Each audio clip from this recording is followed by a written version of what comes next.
श्री सच्चिदानंद समस्त सद्गुरु साईनाथ महाराज की जय। अध्याय 22 सर्प विष से रक्षा। श्री बाला साहेब मीरकर, श्री बापू साहेब बूटी, श्री अमीर शक्कर, श्री हेमंत पंत। बाबा के विचार। बाबा की सर्प मारने पर सलाह।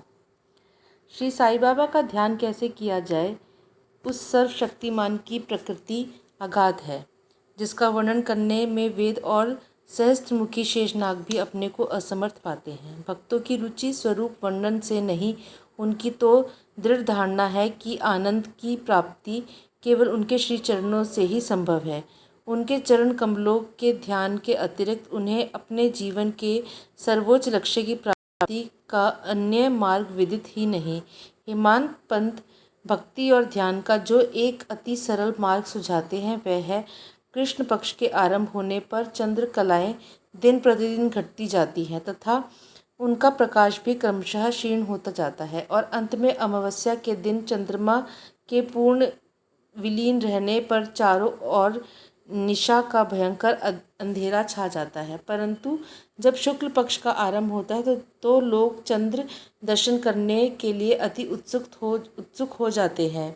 इसके बाद द्वितीया को जब चंद्र अधिक स्पष्ट नहीं होता, तब लोगों को वृक्ष की दो शाखाओं के बीच से चंद्र दर्शन के लिए कहा जाता है और जब इन शाखाओं के बीच उत्सुकता और ध्यानपूर्वक देखने का प्रयत्न किया जाता है तो दूर क्षितिज पर छोटी सी चंद्र रेखा के दृष्टिगोचर होते ही मन अति प्रफुल्लित हो जाता है। इसी सिद्धांत का अनुमोदन करते हुए हमें बाबा के श्री दर्शन का भी प्रयत्न करना चाहिए। बाबा के चित्र की ओर देखो। आह, कितना सुंदर है। वह पैर मोड़कर बैठे हैं और दाहिने पैर बाएं घुटने पर रखा गया है। बाएं हाथ की उंगलियां दाहिने चरण पर फैली हुई हैं। दाहिने पैर के अंगूठे पर तर्जनी और मध्यमा उंगलियां फैली हुई हैं। इस आकृति से बाबा समझा रहे हैं कि यदि तुम्हें मेरे आध्यात्मिक दर्शन करने की इच्छा है तो अभिमान शून्य और विनम्र होकर उक्त दो उंगलियों के बीच से मेरे चरण के अंगूठे का ध्यान करो। तब कहीं तुम उस सत्य स्वरूप का दर्शन करने में सफल हो सकोगे। भक्ति प्राप्त करने का ये सबसे सुगम पथ है। अब एक क्षण श्री साईं बाबा की जीवनी का अवलोकन करें। साईं बाबा के वास तीर्थ स्थल बन गया है। चारों ओर से लोगों की भीड़ वहां प्रतिदिन बढ़ने लगी है तथा धनी और निर्धन सभी को किसी न किसी रूप में लाभ पहुंच रहा है। बाबा के असीम प्रेम, उनके अद्भुत ज्ञान भंडार और सर्वव्यापकता का वर्णन करने की सामर्थ्य किसे है। धन्य तो वही है जिसे कुछ अनुभव हो चुका है। कभी कभी वह भ्रम में निमग्न हो रहने के कारण दीर्घ मौन धारण कर लिया करते थे। कभी कभी वह चैतन्य घन और आनंद मूर्ति बन भक्तों से घिरे हुए रहते थे। कभी दृष्टांत देते तो कभी हास्य विनोद किया करते, कभी सरल चित्त रहते तो कभी क्रुद्ध भी हो जाया करते थे। भक्तों को उनके मुखमंडल के अवलोकन, वार्तालाप करने और लीलाएं सुनने की इच्छा सदा अतृप्त ही बनी रहती। फिर भी हम फूले ना समाते थे। जल वृष्टि के कणों की गणना की जा सकती है। वायु को भी चर्म की थैली में संचित किया जा सकता है, परंतु बाबा की लीलाओं का कोई भी अंत ना पा सकता। अब इन लीलाओं में से एक लीला का यहाँ दर्शन करें। भक्तों के संकटों के घटित होने के पूर्व ही बाबा उपयुक्त अवसर पर किस प्रकार उनकी रक्षा किया करते थे। श्री बाला साहेब मीरकर, जो सरदार काका साहेब के सुपुत्र तथा कोपर गांव के मामलतदार थे, एक बार दौरे पर चितली जा रहे थे। तभी मार्ग में वह साईं बाबा के दर्शनार्थ शिरडी पधारे। उन्होंने मस्जिद में जाकर बाबा के चरण वंदना की और सदैव की भांति स्वास्थ्य तथा अन्य विषयों पर चर्चा की। बाबा ने उन्हें चेतावनी देकर कहा कि जहाँ तुम बैठे हो वही द्वारका माई है। जो उसकी गोद में बैठता है वह अपने बच्चों के समस्त दुखों और कठिनाइयों को दूर कर देती है। ये द्वारका माई परम दयालु है। सरल हृदय भक्तों की तो वह माँ है और संकट में उनकी रक्षा अवश्य करेगी। जो उसकी गोदी में एक बार बैठता है उसकी समस्त कष्ट दूर हो जाते हैं। जो उसकी छत्र छाया में विश्राम करता है उसे आनंद और सुख की प्राप्ति होती है। तदुपरंत बाबा ने उन्हें उदी देकर अपना वृद्ध हस्त उनके मस्तक पर रख आशीर्वाद दिया। जब श्री बाला साहेब जाने के लिए उठ खड़े हुए तो बाबा बोले कि क्या तुम लंबे बाबा अर्थात सर्प से परिचित हो? और अपनी बाई मुट्ठी बंद कर उसे दाहिने हाथ की कोहनी के पास ले जाकर दाहिने हाथ को सांप के सदृश हिलाकर बोले कि वह अति भयंकर है, परंतु द्वारका माई के लालों का वह कर ही क्या सकता है। जब स्वयं द्वारका माई उनकी रक्षा करने वाली है तो सर्प की सामर्थ्य ही क्या है।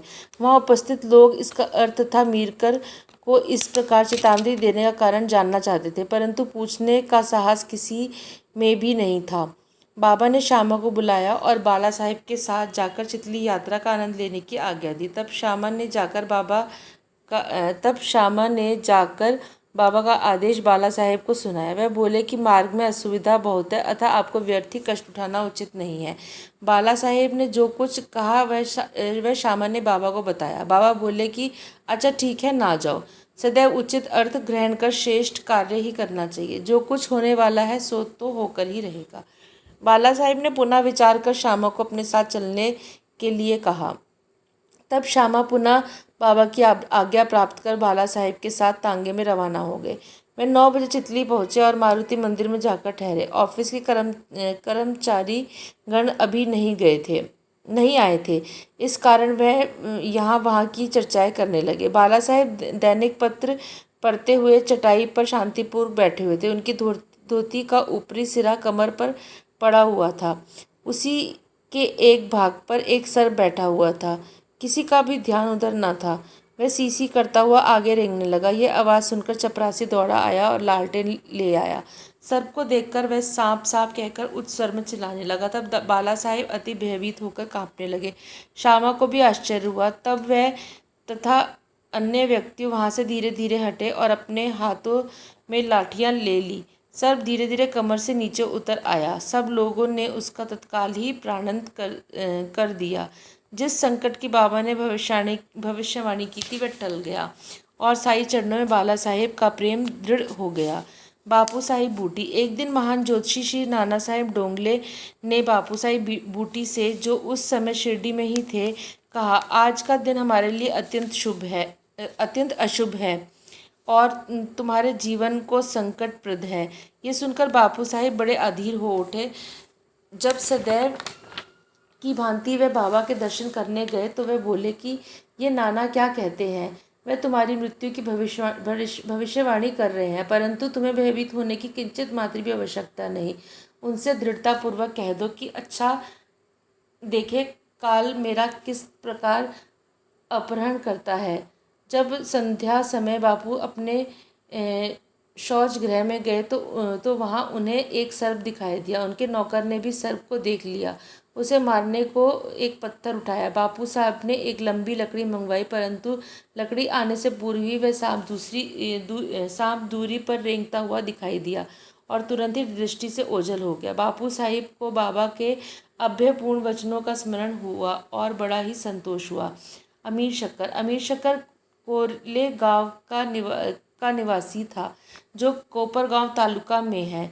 वह जाति का कसाई था और बांद्रा में दलाली का धंधा किया करता था। वह प्रसिद्ध व्यक्तियों में से एक था। एक बार वह गठिया रोग से अधिक कष्ट पा रहा था।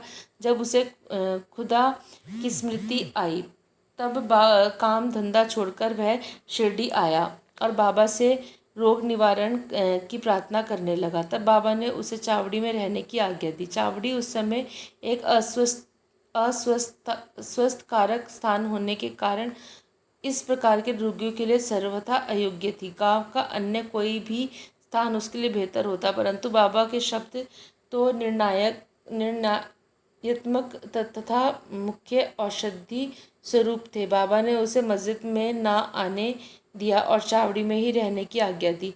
वहाँ उसे बहुत लाभ हुआ। बाबा प्रातः और सायकाल चावड़ी से निकलते तथा एक दिन के अंतर में जुलूस के साथ वहाँ आते और वहीं विश्राम किया करते थे। इसलिए अमीर को बाबा का सानिध्य सरलतापूर्वक प्राप्त हो जाया करता था। अमीर वहाँ पूरे 9 मास रहा।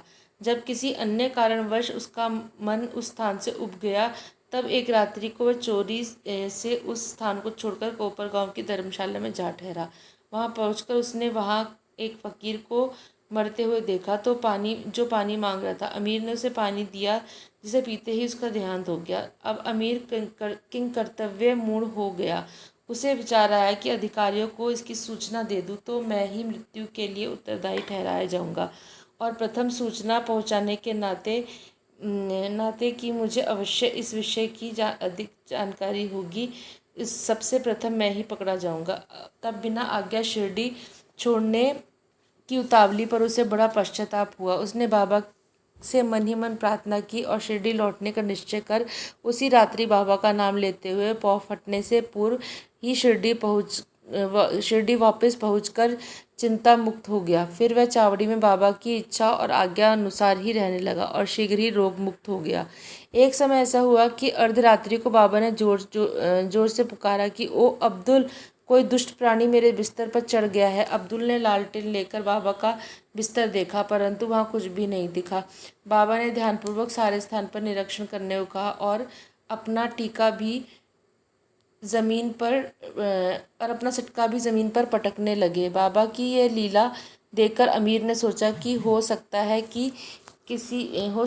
किसी सांप के आने की शंका हुई हो। दीर्घ काल तक बाबा की संगति में रहने के कारण अमीर को उनके शब्दों और कार्यों का अर्थ समझ में आ गया था। उन्होंने अपने बिस्तर के पास कुछ रेंगता हुआ देखा। तब उन्होंने अब्दुल से बत्ती मंगवाई और एक सांप को कुंडली मारे हुए वहाँ बैठा देखा, जो अपना फन हिला रहा था। फिर वह सांप तुरंत ही मार डाला गया। इस प्रकार बाबा ने सामयिक सूचना देकर अमीर के प्राणों की रक्षा करी। हेमांत पंत, बिच्छू और सांप। बाबा के आज्ञानुसार काका साहेब दीक्षित श्री एकनाथ महाराज के 2 ग्रंथों भागवत और भावार्थ रामायण का नित्य पारायण किया करते थे। एक समय जब रामायण का पाठ हो रहा था, तब श्री हेमांत पंत भी श्रोताओं में सम्मिलित थे। अपनी माँ के आदेश अनुसार किस प्रकार हनुमान ने श्री राम की महानता की परीक्षा ली, यह प्रसंग चल रहा था। सब श्रोता जन मंत्रमुग्ध हो रहे थे तथा हेमांत पंत की भी वही स्थिति थी। पता नहीं कहाँ से एक बड़ा बिच्छू उनके ऊपर आ गिरा, उनके दाहिने कंधे पर बैठ गया, जिसका उन्हें कोई भान तक न हुआ। ईश्वर को श्रोताओं की रक्षा स्वयं करनी पड़ती है। अचानक ही उनकी दृष्टि कंधे पर पड़ गई। उन्होंने उस बिच्छू को देख लिया। वह मृत प्राय सा प्रतीत हो रहा था, मानो वह भी कथा के आनंद में तल्लीन हो। हरि इच्छा जानकर उन्हें श्रोताओं में बिना विघ्न डाले उसे अपनी धोती के दोनों सिरे मिलाकर उसमें लपेट लिया और दूर ले जाकर बगीचे में छोड़ दिया।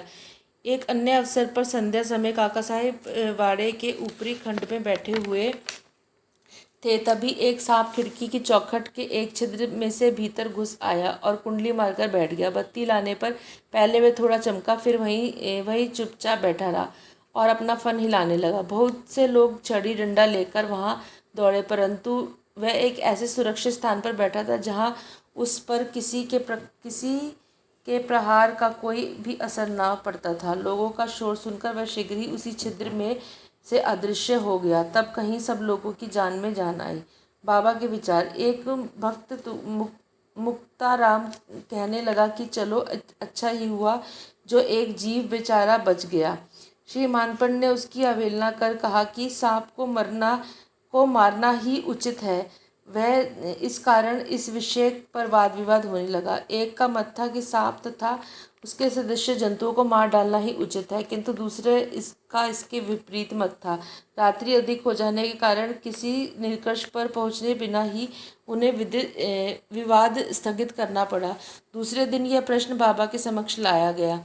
तब बाबा निर्णयात्मक वचन बोले कि सब जीवों में और समस्त प्राणियों में ईश्वर का निवास है, चाहे वह सांप हो या बिच्छू। वह ही इस विश्व के नियंत्रण करता है और सब प्राणी सांप बिच्छू इत्यादि उनकी आज्ञा का ही पालन किया करते हैं। उनकी इच्छा के बिना कोई भी किसी दूसरे को हानि नहीं पहुंचा सकता। समस्त विश्व उनके अधीन है तथा स्वतंत्र कोई भी नहीं है। इसलिए हमें सब प्राणियों से दया और स्नेह करना चाहिए। वैमनस्य या संहार करना छोड़कर शांत चित्त से जीवन व्यतीत करना चाहिए। ईश्वर सबका ही रक्षक है। श्री सद्गुरु साईनाथ अर्पणमस्तु। शुभम भवतु। श्री सच्चिदानंद साईनाथ महाराज की जय।